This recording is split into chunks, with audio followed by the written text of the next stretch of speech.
Beisel. Esteban.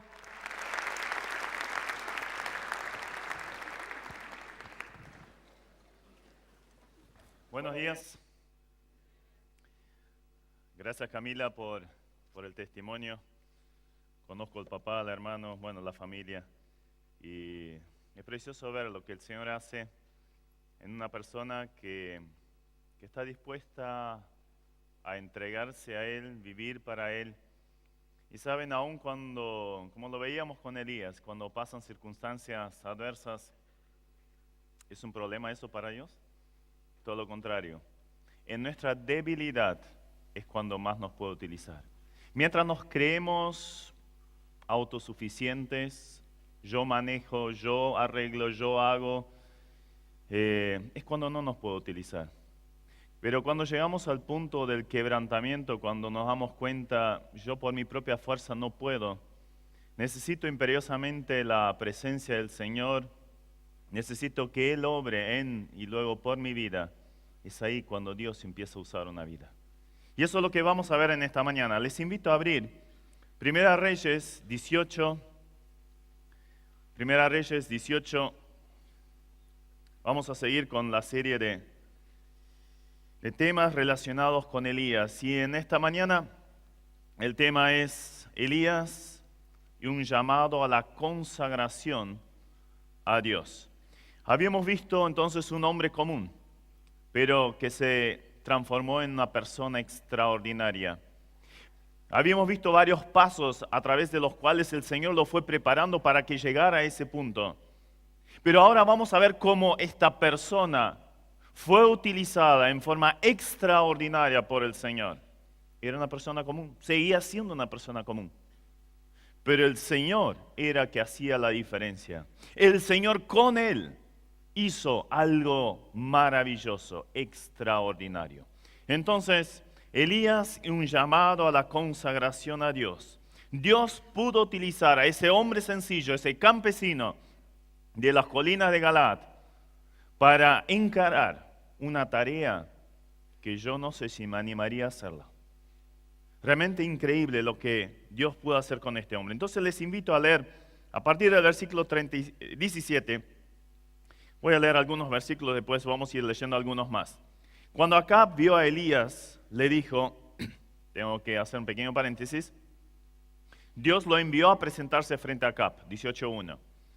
Y claro, imagínense, Elías era el que había orado y por el cual había venido la sequía 3 años y medio ya sobre la tierra de Israel. Y ahora Dios le dice, presentate frente a Acab. Y ahora esto es lo que sucede. Cuando Acab vio a Elías, le dijo, ¿eres tú el que turbas a Israel? Y él respondió, yo no he turbado a Israel, sino tú y la casa de tu padre, dejando los mandamientos de Jehová y siguiendo a los Baales. Envía pues ahora y congrégame a todo Israel en el monte Carmelo, y los 450 profetas de Baal, y los 400 profetas de Acera que comen a la mesa de Jezabel. Entonces Acab convocó a todos los hijos de Israel, y reunió a los profetas en el monte Carmelo. Y acercándose Elías a todo el pueblo dijo, ¿hasta cuándo claudicaréis vosotros entre dos pensamientos? Si Jehová es Dios, seguidle, y si Baal, id en pos de él. Y el pueblo no respondió palabra. Y Elías volvió a decir al pueblo, solo yo he quedado profeta de Jehová, mas de los profetas de Baal hay 450 hombres. En primer lugar, vamos a ver un diagnóstico. ¿Qué es un diagnóstico? Creo que la mayoría de nosotros en algún momento, por alguna circunstancia, tuvimos que ir a un médico, como Camila y tantos otros, ¿verdad? Algo estaba pasando, entonces el médico nos revisa, ve síntomas externos, a ver qué es lo que podría pasar, y ya podría tener una idea de lo que nos podría estar pasando, y para confirmarlo quizás, entonces nos envía a hacer algún análisis de sangre, quizás alguna ecografía, quizás un electrocardiograma o diferentes análisis dependiendo en qué dirección podría estar el problema que estamos padeciendo. Y luego, obviamente, ya teniendo el diagnóstico, entonces nos recomienda el remedio, nos recomienda el tratamiento adecuado para poder mejorar, superar, sanar esta enfermedad en lo posible. Bueno, justamente ahora Elías va a hacer un diagnóstico del pueblo de Israel, de la situación del rey, de los falsos profetas estos, de los sacerdotes de los ídolos, el pueblo en líneas generales. ¿Cómo resultó ese diagnóstico? Y saben, quizás sería bueno trazar continuamente el paralelo hacia nosotros, a ver en qué situación estamos. ¿Será que no tendremos un paralelo, al menos en parte, con lo que era el pueblo de Israel? Entonces, en primer lugar, unos síntomas preocupantes. ¿Qué es lo que veía Elías? ¿Qué es lo que se podía observar en el pueblo de Israel? Había una serie de síntomas que ya demostraban que la cosa no estaba bien. En primer lugar, la sequía. Ya habíamos visto la razón de la sequía. Dios había advertido ya en la ley que si el pueblo se apartaba de Dios, entonces iba a mandar sequía. La sequía estaba. Entonces, simplemente analizando, estamos en sequía. Esto es una calamidad, estamos padeciendo hambre, no se puede sembrar, no se puede cosechar, o sea, la gente se nos está muriendo de hambre. Cualquier alimento lo pagas a precio de oro. Entonces, evidentemente hay un problema que tenemos que solucionar. El segundo síntoma era prioridades distorsionadas. Uno podría pensar, bueno, si ya que tenemos sequía, el rey estaría preocupado en traer, qué sé yo, agua, alimento de algún lugar para alimentar, salvarle la vida al pueblo. Pero ¿qué estaba haciendo el rey? Los versículos 5 y 6, encontramos a Acab, el rey Acab, dando vuelta por el país, buscando pasturas para sus mulas y sus caballos. Es incoherente, ¿verdad? La gente se le estaba muriendo de hambre y él va, no, mi caballito querido, no, este necesita buen pasto. Voy a recorrer todo el país a ver si le encuentro unas hojitas para alimentarle. O sea, no le interesaba el pueblo, le interesaba más sus caballos, sus animales. Prioridades distorsionadas. Y quizás también sea la realidad de nuestra vida. Tendríamos que analizarlos. ¿No está muy seco? ¿No es todo árido en mi vida? ¿No encuentro el sentido, el propósito, la dirección, la proyección? ¿Cómo estoy? ¿Qué es lo que me está pasando? Todo lo que emprendo termina medio desértico. Prioridades equivocadas. A mí me gusta esto, aquello, lo otro. ¿Y dónde quedó Dios? La Biblia es tan clara, buscar primero el reino de Dios y su justicia, y lo demás vendrá por añadidura. Pero generalmente nos enfocamos a lo demás, y lo que nos sobra, después quizás se lo damos a Dios. Prioridades distorsionadas, equivocadas, así como Acab, corriendo atrás de sus burros en vez de cuidar el pueblo. El tercer síntoma que encontramos allí, muy preocupante, es acusar a otros. Excusas y acusar a otros. Cuando Elías lo enfrenta, o más bien se encuentran, lo primero que dice Acab es: ay, por favor, orá por nosotros, mira, estamos muy arrepentidos, para que el Señor haga llover sobre esta tierra, la necesitamos tanto la lluvia. ¿Hizo eso Acab? No, todo lo contrario. Acá tenemos al culpable de toda nuestra calamidad. En vez de mirarse a sí mismo, ¿qué culpa podría tener él? No, la acusación a los demás. Y esto se ve hoy en día también. Seguro que nunca lo hiciste, ¿no? Yo era la oveja negra en mi familia y hice tanta barbaridad. Y siempre que había algo roto, siempre que había algo que estaba mal, obviamente había sido yo, pero yo era tan buen actor, podía aparentar tan bien, y me preguntaban: Esteban, ¿fuiste vos? ¿Yo qué? ¿Qué? ¿En serio? No, yo no estaba ahí. Yo no fui. Desde chico ya, obviamente, cuando entraba una pelota a través de un vidrio, ¿quién había sido? Mi hermano, obvio. Nunca había sido yo. Y así, creo que a lo largo de, hasta que me convertí, esta fue mi constante. Aparentar algo. Miren, yo era un santito. Realmente era un santo perfecto. Mis padres eran misioneros. Siguen siendo misioneros. Yo continuamente estaba en las reuniones. Mis padres levantaron una iglesia, levantaron obras de la misión llamada Medianoche en diferentes lugares del mundo. Yo siempre estaba con ellos, escuchaba la palabra de Dios todos los días, 3 veces al día. Conocía la Biblia de memoria y yo era un santo. Hacia afuera. Pero cuando estaba lejos de mis padres, era otra cosa completamente diferente. Estaba muy lejos de Dios. Y me empecé a meter en cosas que ahora no vienen al caso. Pero la cuestión es aparentar algo que no es. Y luego, obviamente, los demás tenían la culpa, siempre los demás. En nuestra sociedad, cuando alguien entra en la delincuencia, un joven entra en la delincuencia, ahí vienen los psicólogos y empiezan a analizar, claro, pobre, hogar destruido, padre ausente, madre drogadicta o borracha, viven en determinado lugar donde todos sus amigos lo están llevando a las drogas y claro, y se va a la delincuencia. Entonces, ¿quién tiene la culpa en definitiva? Y el entorno, siempre es el entorno, nunca es uno mismo.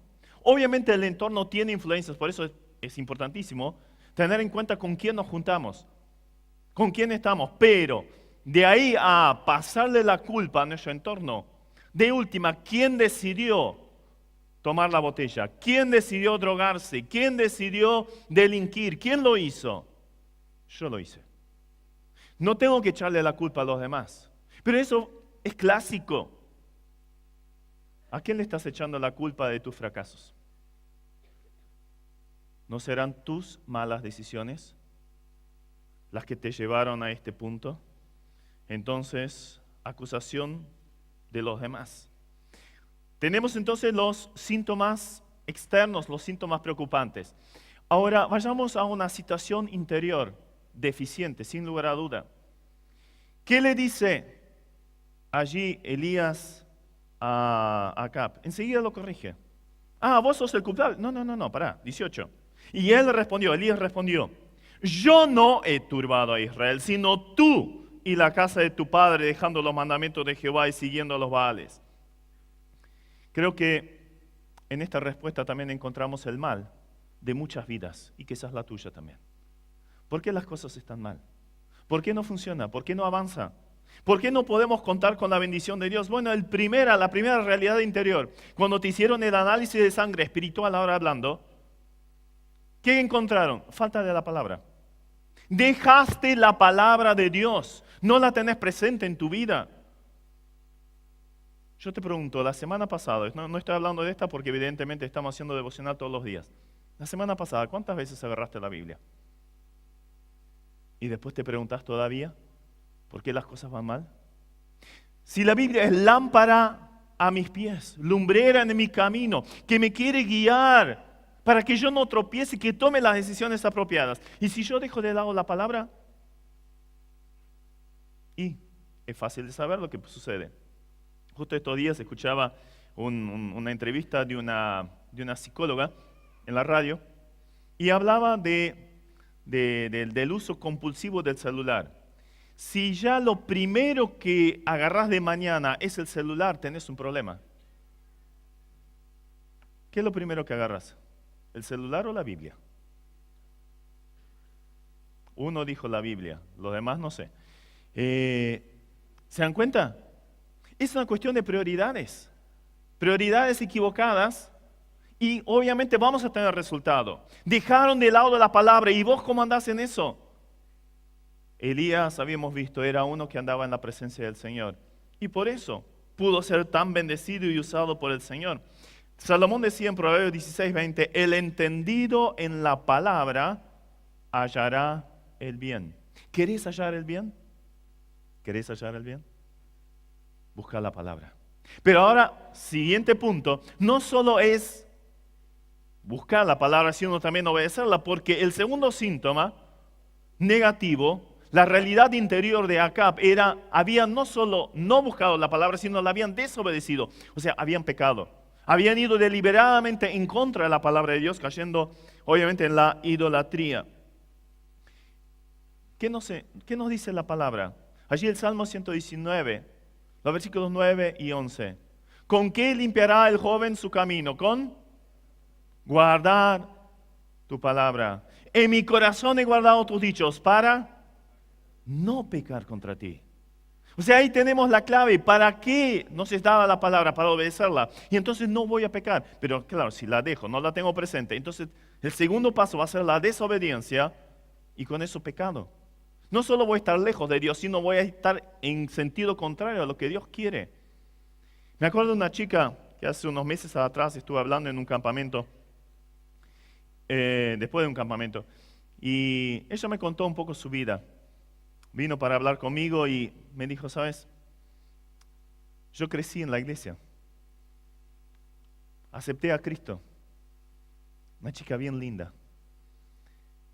Pero tenía unos cuantos amigos que me buscaban continuamente y me invitaban. Y claro, halagaba mi orgullo que me invitaran y que había tanta gente alrededor mío que me buscara. Y, dale, vení conmigo, vení, salimos a pasear, salimos a tal cosa, vení, vamos a ir a un centro comercial y después, vení, el sábado tenemos una fiesta bárbara, dale, vení con nosotros. No, mira, fiesta no, boliche no es lo mío, viste, voy a la iglesia. Eso decía interiormente. Pero después sonó tan halagador. Ella fue, empezó a ir todos los sábados al boliche.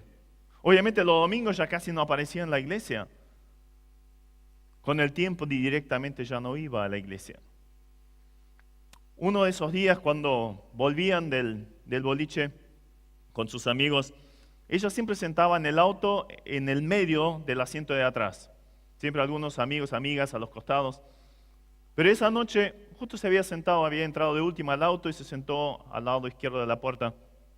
Y en un cruce les chocó un auto del costado con tanta fuerza que, bueno, despertó en coma en el hospital y tenía la cadera desplazada. El golpe de la cabeza contra el vidrio la dejó sorda, o sea, perdió la audición del oído izquierdo. Estuvo mucho tiempo en el hospital. Ahí venían los hermanos de la iglesia, los jóvenes la visitaban y bueno, ella se dio cuenta, sí, esto es consecuencia de mis actos. Yo no estaría en esta condición con la cadera desplazada, con la audición izquierda perdida, si yo no hubiera dejado la palabra y luego desobedecido a la palabra de Dios. Ella se recuperó, empezó a ir otra vez un poquito a la iglesia, pero ya aparecieron los amigos otra vez. Es que era una chica muy linda, había muchos muchachos atrás de ella. Otra vez esto.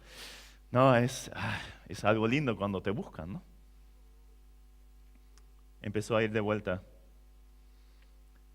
Y ahí la llama uno de sus amigos con el cual más afinidad tenía, la llama y le dice, mira, fulana, estoy muy mal. Entonces ella fue a la casa de él y estuvieron hablando y ella veía que realmente era preocupante el estado de este muchacho. Interiormente sabía, mira, la única solución para este muchacho es que conozca a Cristo. Pero claro, ella estaba lejos de Dios. ¿Qué le iba a decir? Ella estaba apartada.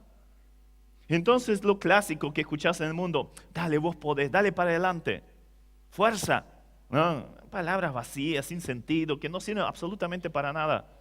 Quizás alguna vez te lo dijeron o se lo dijiste inclusive a alguien. Es vacío, no sirve. Sin Cristo no sos nada. Ella se fue. A las pocas horas la estaban llamando. El muchacho se había ahorcado. Fue corriendo al hospital porque lo agarraron justo ahí cuando se había ahorcado.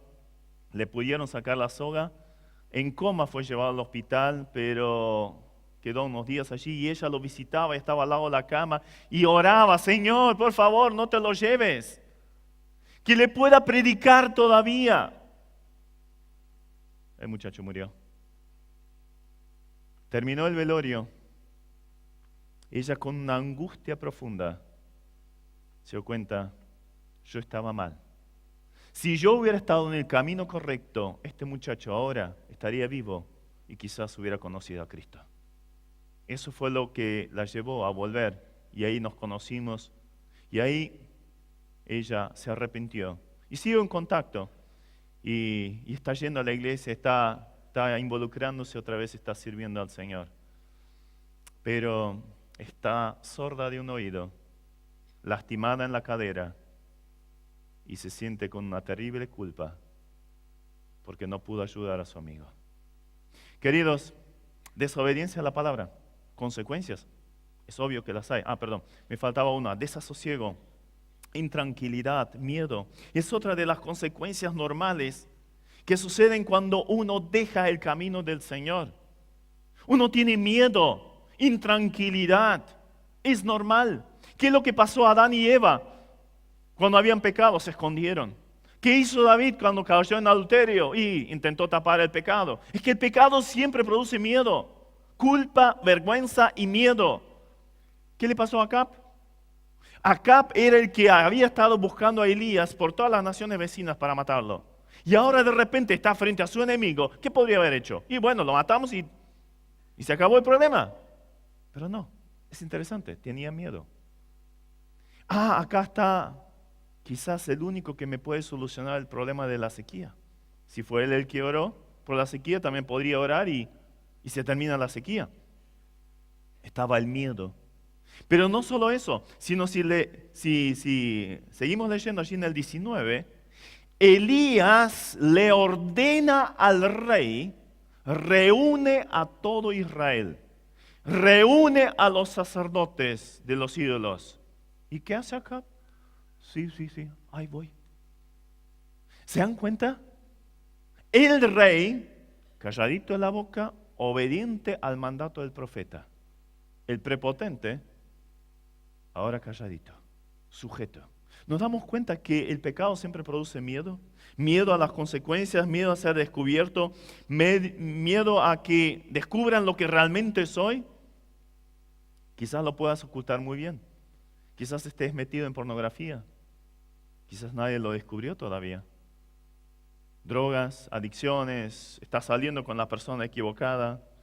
Tu noviazgo, ¿cómo está? Y así podríamos seguir. Relaciones sexuales. ¿Dónde estás? ¿Qué estás ocultando? Obviamente eso te produce miedo e intranquilidad. Tarde o temprano todo sale a la luz. Todas las cosas serán manifiestas. La luz lo hace visible. La luz de la palabra de Dios, de la presencia de Dios. Y frente a Dios no puedes esconder absolutamente nada. Aunque lo puedas hacer delante de tus padres, de tus amigos o de los hermanos de la iglesia. Pero frente a Dios, no. ¿No convendría cortar con ello? Te evitarías miedo, culpa, vergüenza. Gracias a Dios la solución venía en camino. Si nosotros estamos mal de salud, buscamos un médico. Es muy raro que el médico venga en nuestra dirección, pero en el caso de Dios es así. Dios vino a nuestro encuentro. Dios vino al encuentro de Acab y el pueblo que se había apartado de los caminos de Dios. Dios dice a Acab, ve y preséntate, a Elías, ve y preséntate frente a Acab. Dios hace el primer paso y también lo hizo en dirección a tu vida. Yo no sé cómo estás ahora. Yo no sé si ya tomaste una decisión por Cristo. Si no la tomaste todavía, Dios está viniendo todos los días a tu encuentro acá. Y hoy sería el día aceptable para tomar esa decisión. Y si ya la tomaste, ¿qué cosas hay todavía en tu vida que lo permitís allí? Dios está viniendo a tu encuentro. Dios te está dando una posibilidad extraordinaria que muy pocos tienen. Estás en este lugar escuchando la palabra de Dios continuamente. Tenés hermanos con los cuales podés hablar, con los cuales podés abrirte, los cuales con la palabra de Dios, la sabiduría de Dios, te pueden dar el consejo apropiado. ¿Por qué no lo aprovechás? Hoy es el día. Dios viene a tu encuentro. La solución venía al encuentro. Qué bendición saber que Dios no te olvida y quiere empezar de nuevo. No interesa lo que hayas hecho. Si le pedís perdón, si te arrepentís, Él empieza algo nuevo, como esa chica que les decía. Él quiere empezar algo completamente nuevo también en tu vida. Me acuerdo de un chico que me vino a visitar a casa, 20 y algo de años. Estábamos sentados a la mesa y hablando y de repente quedaba. Pero un par de segundos así, tildado como la computadora, viste que le meté mano por todos lados y no pasa nada, la tenés que resetear. Bueno, exactamente lo mismo pasaba con este muchacho. Yo lo conocía a los padres realmente espectaculares, buenos creyentes, sirviendo al Señor. El muchacho también, yo lo conocía de ir a la iglesia, yo no era de su iglesia, pero había ido un par de veces a la iglesia, lo conocía y lo veía varias veces allí, era creyente. Pero también otra vez las amistades, empezó a trabajar, entonces los amigos, dale, vamos a jugar al fútbol. Genial, vamos a jugar al fútbol. Y después del fútbol, vení, dale, vamos a tomar una cervecita. Empezó a tomar unas cervezas. De las cervezas pasaron a las bebidas blancas. Ya directamente era whisky, vodka y cosas por el estilo. La botella de vodka la bajaba en una mañana en el colegio. Lo tenía bajo el pupitre. Obviamente con eso no paró, después siguió la marihuana, cocaína, el LSD, éxtasis, las drogas que ustedes se pueden imaginar. Este muchacho las consumía. La vida en lo moral, un desastre, adicto a la pornografía. Cuando estaba ahí en mi casa me dijo, los médicos, justo hacía poco que había hecho un análisis neurológico, los médicos le habían dicho que tenía el 73% del cerebro quemado por las drogas. Y por eso de quedarse tildado. Gracias a Dios, este muchacho tomó una decisión de volver al Señor. Pudo cortar de un día al otro, con las drogas, el alcohol y también las relaciones sexuales no permitidas. Quedó bastante tiempo todavía con la adicción a la pornografía, eso le costó. Pero hoy en día está casado, tiene hijos. Formó una familia preciosa, está trabajando bien. Pero volvió al Señor. Y Dios le dio una nueva oportunidad, cambió su vida. Y es inclusive las neuronas quemadas, obviamente ya no nacen nuevas neuronas. Pero se formaron nuevas conexiones. Y ahora del 27% utilizable del cerebro, ahora ya no sé cuánto por ciento es utilizable. O sea, ya aumentó muchísimo. O sea, Dios hizo un milagro aún en la salud de ese muchacho. Dios vino a su encuentro, le dio una posibilidad y él la agarró, la aceptó, la aprovechó. Entonces, quiero llevarte a un desafío. Allí en el 18:21, Elías se lo presenta al pueblo. Y acercándose Elías a todo el pueblo dijo, ¿hasta cuándo claudicaréis vosotros entre dos pensamientos? Si Jehová es Dios, seguidle. Si es Baal, id en pos de él. Un desafío. En primer lugar, es un desafío urgente. ¿Cómo empieza a decir? ¿Hasta cuándo? ¿Pero no te das cuenta que estás en el camino equivocado? ¿No se están dando cuenta que están destruyendo su vida, su futuro? No hay alimento, no hay nada que le puedan dar a sus hijos. ¿No se dan cuenta que están empobreciendo? ¿No se dan cuenta que está todo mal porque ustedes siguen a Baal? ¿Hasta cuándo? Y ahora Dios te pregunta, ¿hasta cuándo? ¿Hasta cuándo vas a seguir con una vida sin la bendición de Dios? Sin esa plenitud, sin ser una vida fructífera, sin que Dios pueda utilizarte de gran manera. ¿Hasta cuándo? ¿No es hora de cortar con aquello que nos sirve? Era un llamado urgente.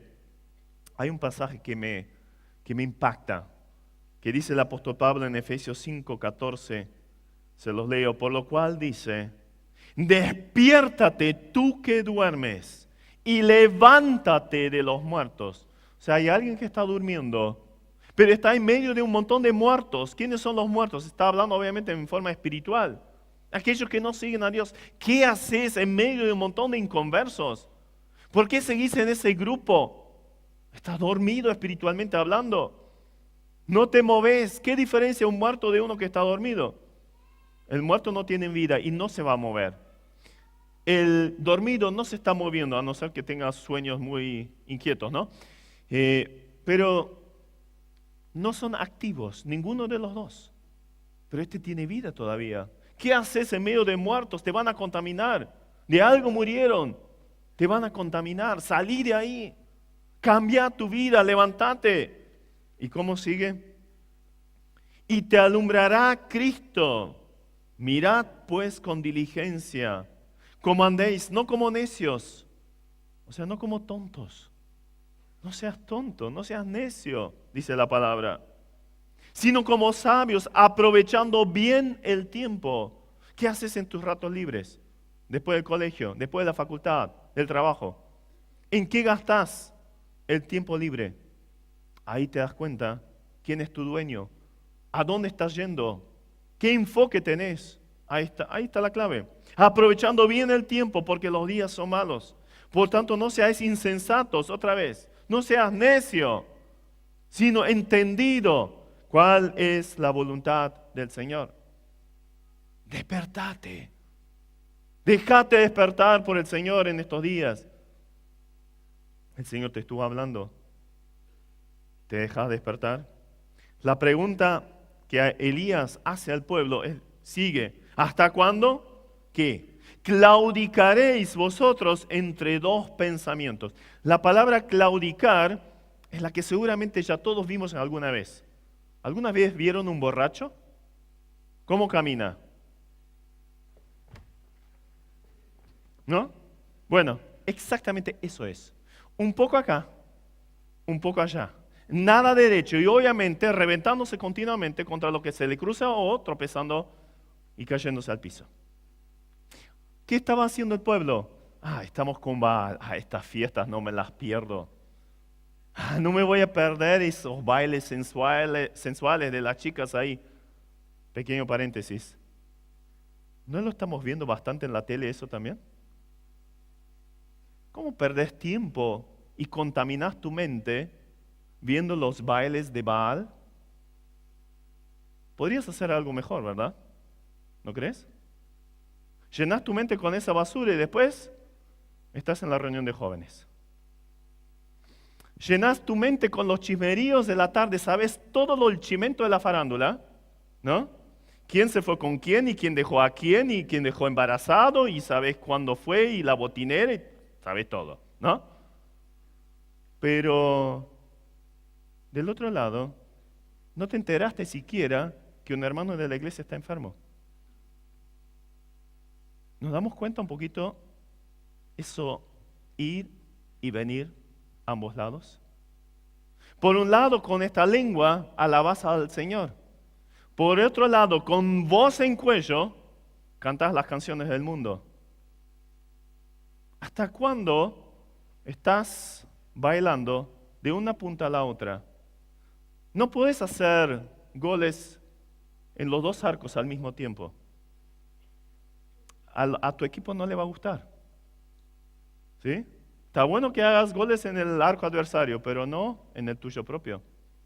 Estás jugando en contra tuyo, contra tu vida, contra tu familia y sobre todo contra Dios. Hubo un joven, 17 años, que dijo, cuando una mujer lo quiso seducir para tener relaciones sexuales con él, una mujer casada, dijo, ¿cómo haría un mal tan grande? Y pecaría contra Dios. Este muchacho se puso bien firme. Otros muchachos, también adolescentes, poquito más de 15 años, propusieron en su corazón no contaminarse. ¿Quiénes eran? Daniel y sus 3 amigos, Daniel 1:8. ¿Dónde estás? ¿Hasta cuándo vas a estar un poquito allá, un poquito acá? Deja de hacer eso, no sirve. No sirve. La segunda parte de este desafío era dejar los dioses.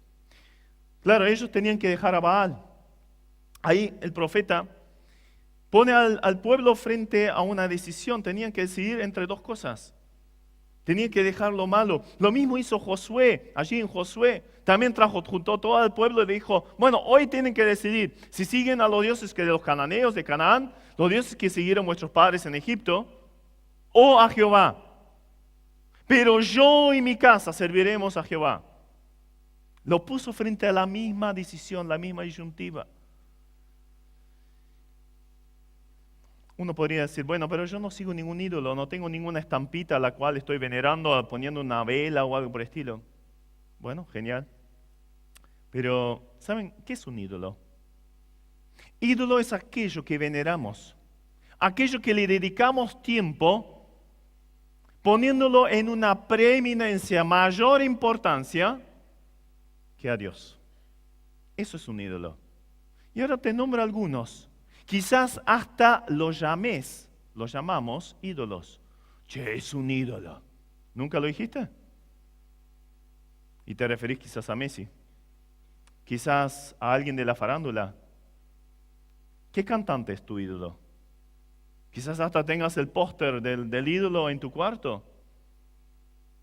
¿Pusiste un gran versículo al lado también? Pregunto, ¿no? ¿Se dan cuenta? ¿Qué escuchás cuando escuchás el celular, la música? Yo me imagino todas las canciones que estuvimos cantando hoy, ¿no? Obviamente. ¿Sí?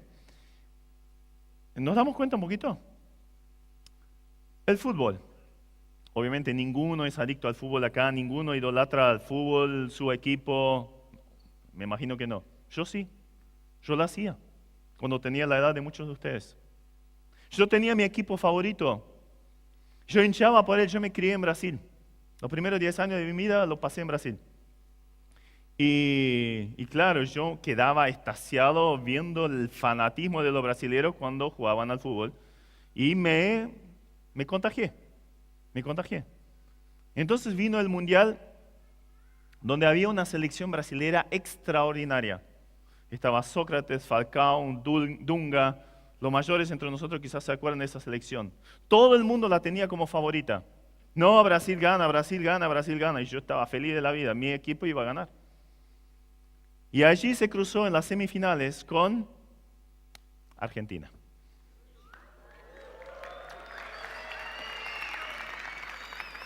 No sé si recuerdan el partido, probablemente no, pero yo estaba angustiado, estaba frente a la tele viendo como no sé cuántas pelotas de los brasileros pegaron contra los palos del arquero argentino. Y apenas afuera, apenas no entró. Y estaban ahí y no podían.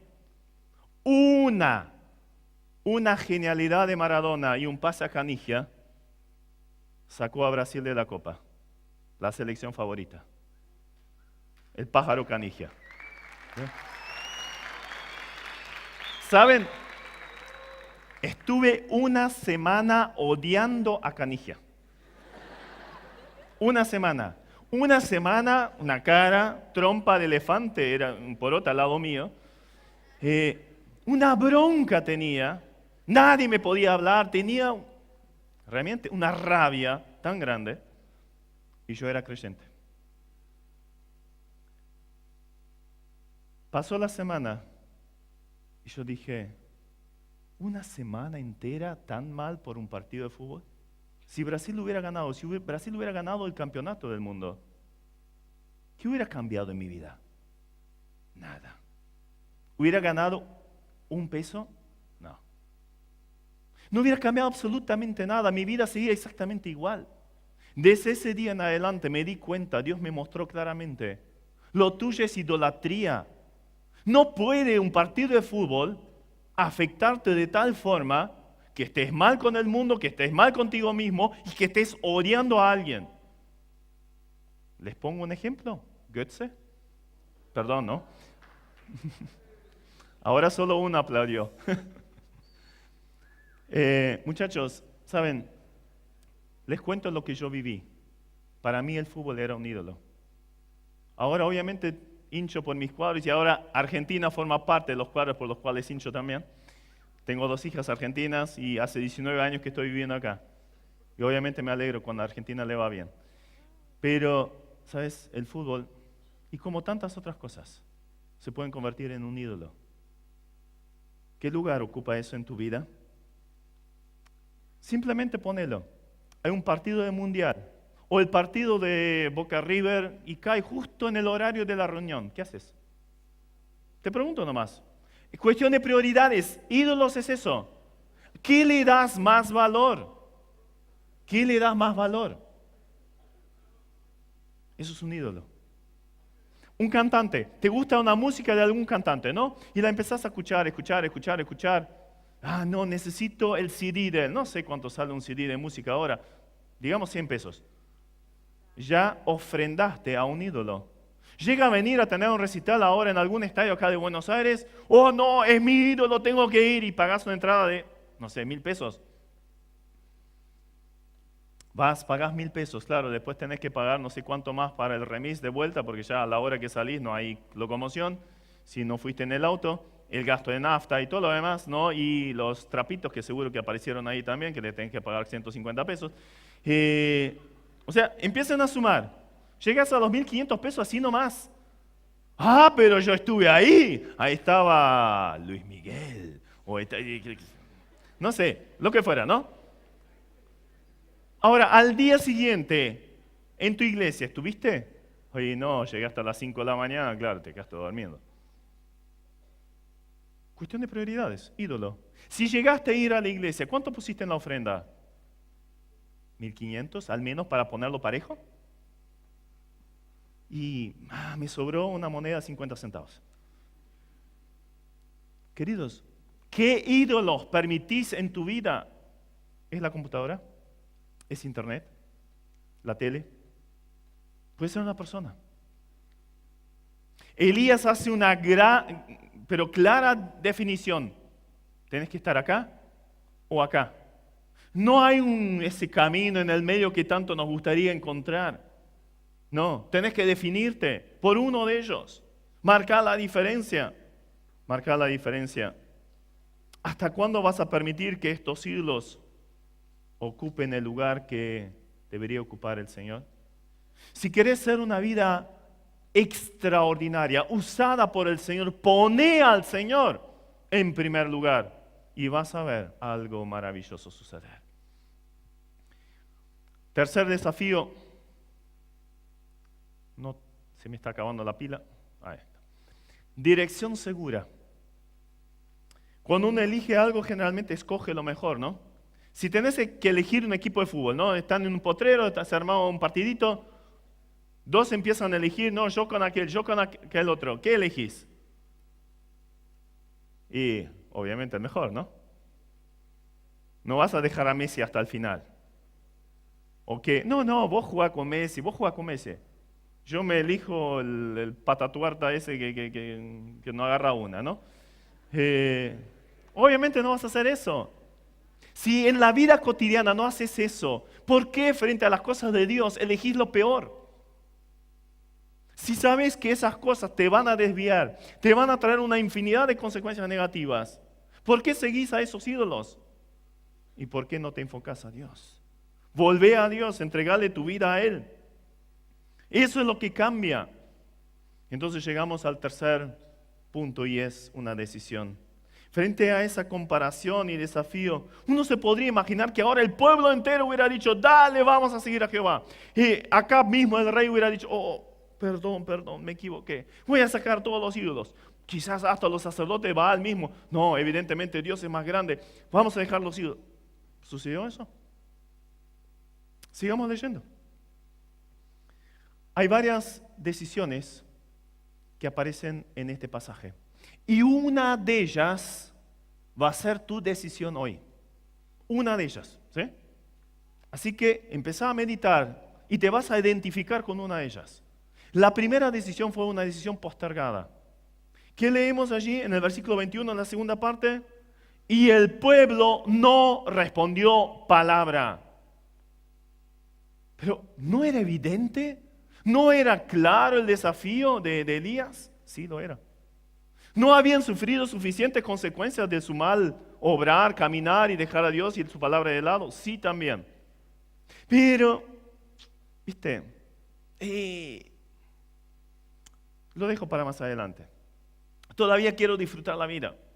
O lo que vemos allí en el pueblo mismo, incredulidad. No, ¿será realmente Dios? ¿Y si están equivocados? Me conviene y, vos sabés, a mí me gusta esto, ¿no? Y encima, mis compañeros se van a burlar de mí. Ahora apareció el pastorcito, la monja, ¿no? Quizás te llamen así ahora. Por miedo. Claro, allí estaba Acab, estaba el rey. Allí estaban 450 sacerdotes de Baal. Y Elías era el único que estaba solito ahí. Y fíjate, 450 contra uno. Y me quedo del lado donde hay más. Miedo.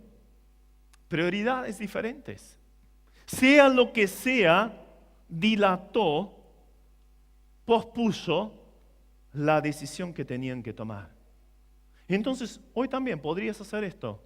En lugar de tomar una decisión, podrías decir, bueno, en algún momento más adelante, quizás la tome. Puede ser una actitud tuya, podría ser. La segunda, una decisión desechada.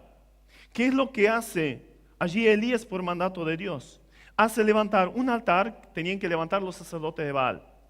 Luego otro altar levantó Elías, en ambos se puso un sacrificio. Y ahora la cuestión era, ¿quién iba a ser el Dios verdadero?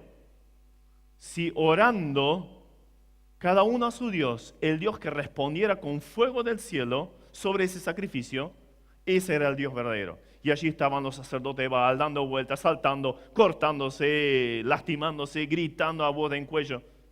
Pero obviamente los ídolos no oyen, no actúan a tu favor. Mira, el ídolo más grande que tengas, ¿se va a acercar cuando vos estés en problema? ¿Tu cantante favorito te va a pasar algún pesito cuando vos estás en una situación necesitada? Tiene millones. Te podría ayudar, ¿verdad? ¿Te va a ayudar? Si tu equipo favorito gana, ¿vas a sacar algo de eso? No. Habrás gastado a él. Habrás invertido en el equipo, pero no saldrá nada a tu favor. ¿Por qué no elegís a Dios? Pero podría ser, no necesito. Bueno, eso mismo sucedió allí sobre el Monte Carmelo. Obviamente los sacerdotes de Baal, eso no funcionó nada. Elías oró y encima había bañado de agua todo ese altar, como para hacerlo más difícil todavía. Y allí cayó fuego del cielo y consumió no solo el sacrificio, sino todo el altar, todo el agua que estaba allí. Pero ¿cuál fue la reacción del rey? A mí me impactó eso. Al ver Dios obrando, si cae una llama del fuego acá, un rayo, al menos estaríamos asustados y algo reaccionaríamos. ¿De veras? Fíjate lo que hizo Acab. Dice el versículo 42. Acab subió a comer y a beber. No, gracias. Los sacerdotes, ni que hablar, sobre ellos vino el juicio de Dios ese mismo día. Una decisión apropiada. Tenés tres tipos de decisiones. Una decisión postergada, una decisión rechazada, desechada, o una decisión apropiada. ¿Cuál va a ser la tuya? ¿Cuál fue la de Elías? Después de ese llamado a una decisión, señala claramente en el versículo 22, solo yo he quedado profeta de Jehová. Más de los profetas de Baal hay 450 hombres. Josué había dicho algo similar. Ustedes elijan a quién van a servir, si a los dioses o al Dios verdadero, a Jehová. Pero yo y mi casa serviremos a Jehová. Ese pero yo marca una diferencia. No interesa lo que sigan todos los demás. Yo quiero servir al Señor. Ayer hablaba con un jovencito y él decía justamente eso, que sus compañeros y algunos de ellos inclusive creyentes hacían cosas indebidas. Y él se apartó. No, con esto no voy. ¡Genial! ¡Qué principio! Este va a ser un chico usado por el Señor si sigue con esos principios. ¿Por qué? Porque deja lo malo, se aparta y dice, aunque todos lo hagan, y ese todos, a veces suena, ¿no? Nunca usaste esa excusa, pero si todo el mundo lo hace, y son los creyentes, ¿viste? Y fulanito y el hijo del anciano, del pastor también lo hace, ¿por qué yo no? ¿Por qué nos acercamos tanto al límite del pecado en vez de ponernos en el otro extremo y ser como Josué y Elías y decir, pero yo, aunque ellos todos vayan a ese lugar, aunque ellos hagan lo pecaminoso o permitan cosas en sus vidas que no son buenas, pero yo voy a marcar la diferencia? Elías marcó la diferencia. ¿Qué tal nosotros? ¿Qué tal nosotros? Josué, ese pero yo, ¿sí? Y mi casa serviremos al Señor. Lo dijo al final de su vida. Y uno podría decir, bueno, ya era viejito, ya, bueno, ahí de alguna forma se encaminó. No, todo lo contrario. Si ustedes quieren ver la clave del éxito, otra vez una persona absolutamente común, que se convirtió en una persona extraordinariamente usada por el Señor, pueden estudiar la vida de Josué. Él empezó siendo uno de los siervos de Moisés, el muchacho de los mandados de Moisés, y terminó siendo el líder del pueblo de Israel en el lugar de Moisés, introduciendo al pueblo que Moisés no había podido introducir a la tierra prometida, a la tierra de Canaán. ¿Por qué Dios lo pudo utilizar? Porque dice en Éxodo 33:11, y el joven Josué no se apartaba de en medio del tabernáculo. Otra vez, un hombre que vivía ¿dónde? Como Elías, ¿dónde? En la presencia de Dios. Ahí está la clave, querido. Una vida extraordinaria. Pero eso fue algo que marcó toda su vida. Toda su vida. Y el pueblo, dice en el versículo 39, frente a esa impresionante intervención de Dios, al fin sucedió lo que Elías y Dios tanto esperaban. Viéndolo todo el pueblo, se postraron y dijeron, Jehová es el Dios, Jehová es el Dios. ¿Necesitas más confrontaciones? Escuchaste muchos casos en estos días de lo que trae el pecado, de estar unido con las personas que no te convienen, estar en el lugar que no te conviene. Pero también has escuchado varios testimonios de personas que salieron de allí y dijeron, pero yo voy a marcar una diferencia. Y cómo Dios los está utilizando, cómo Dios ha bendecido sus vidas y aún pasando por grandes pruebas, tienen gozo, tienen paz y siguen siendo con mayor medida y mayor medida todavía de bendición para otros en medio de las pruebas. ¿No querés eso también para tu vida? Requiere una decisión. Un pero yo. Yo voy a marcar una diferencia. ¿Saben? Elías no era el único profeta de Dios en ese tiempo. Si ustedes leen ese mismo capítulo 18, versículo 4, ahí encuentran que había 100 profetas más del Dios verdadero. ¿Pero dónde estaban? Escondidos en cuevas.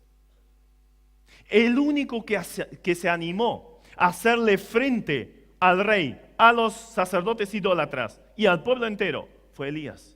1 contra miles. Pero Dios se puso del lado de aquel que fue valiente y confiaba en Dios. Obedecía a Dios, estaba en la presencia de Dios, era guiado por Dios. Así seguirá siendo. Son principios divinos, son principios espirituales. Se va a seguir cumpliendo. 100 profetas de Dios, escondidos, no tenían el valor de ir en contra de la idolatría, en contra del pecado en Israel. Había uno solo. Yo estoy en la presencia de Jehová, del Dios vivo. Y por eso pude enfrentar a un mundo en pecado. ¿No querés ser esas personas como Elías, como Josué, como Daniel, como José? Marcar una diferencia, decidir, el pecado quedó atrás, los ídolos, lo que fuera, lo dejo, pido perdón al Señor, me arrepiento, pero ahora decido vivir para el Señor.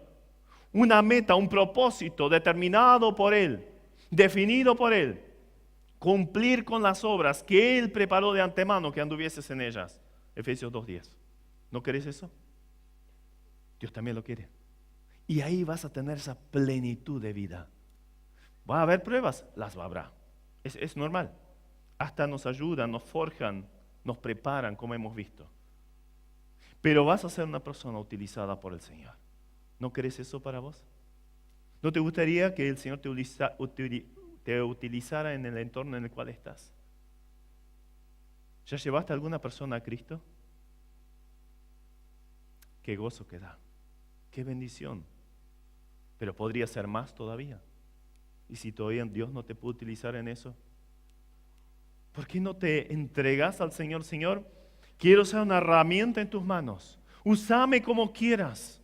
Quiero vivir para tu gloria, como Elías. Que todo Israel reconozca hoy que tú eres el Señor, no yo. Que tú eres el Señor. Esa fue su motivación. Honrar al Señor. ¿Es esa tu motivación? Honrar al Señor. El Señor te va a usar. Pero requiere una decisión. Y espero que en este día la puedas tomar. Dios quiere y puede hacer cosas extraordinarias en tu vida y luego por medio de tu vida. Pero hay una decisión que tenés que tomar y la tenés que tomar hoy. ¿Hasta cuándo? Decía Elías. Claudicaréis. Estaréis al estilo del borracho. ¿Hasta cuándo? Dios te dice, a través de las palabras de Salomón, dame, hijo mío, tu corazón, y miren tus ojos por mis caminos. Dame, hijo mío. Dios te está hablando. ¿Ya le entregaste el corazón al Señor? En sentido de la conversión, del perdón de pecados, del arrepentimiento, de la salvación. Varios ya lo hicieron. Quizás haya alguno entre nosotros que todavía no lo hizo. Dios te lo pide.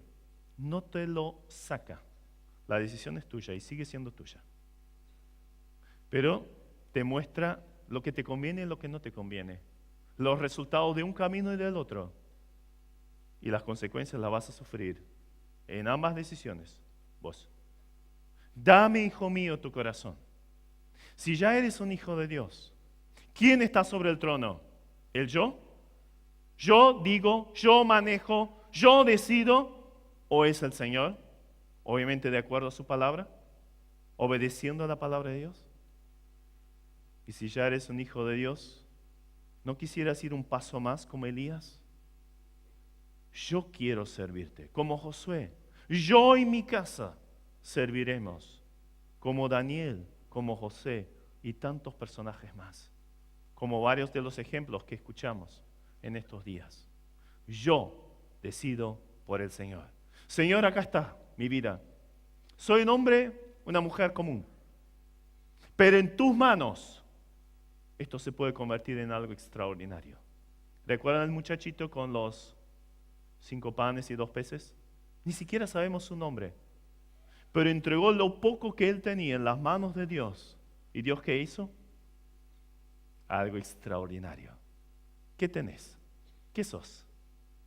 Entregalo en la mano del Señor y vas a ver lo extraordinario que Dios va a hacer en tu vida. ¿Oramos? Padre, gracias por tu palabra. Gracias una vez más por el ejemplo de Elías.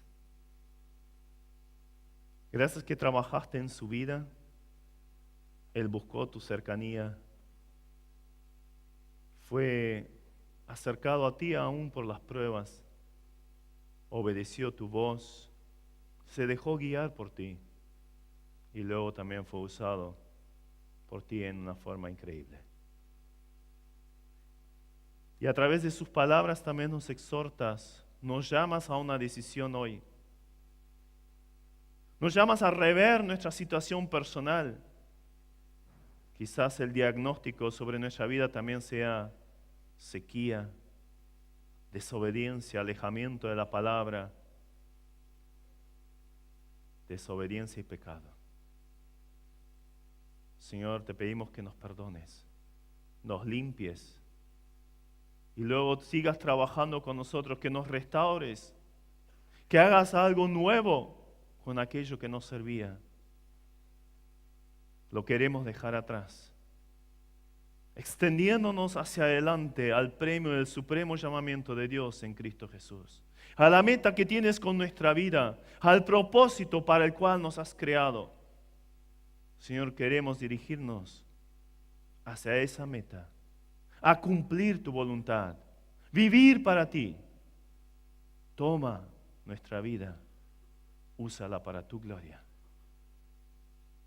Y Señor, obra en la vida de cada uno de los que estamos aquí, que podamos tomar la decisión correcta.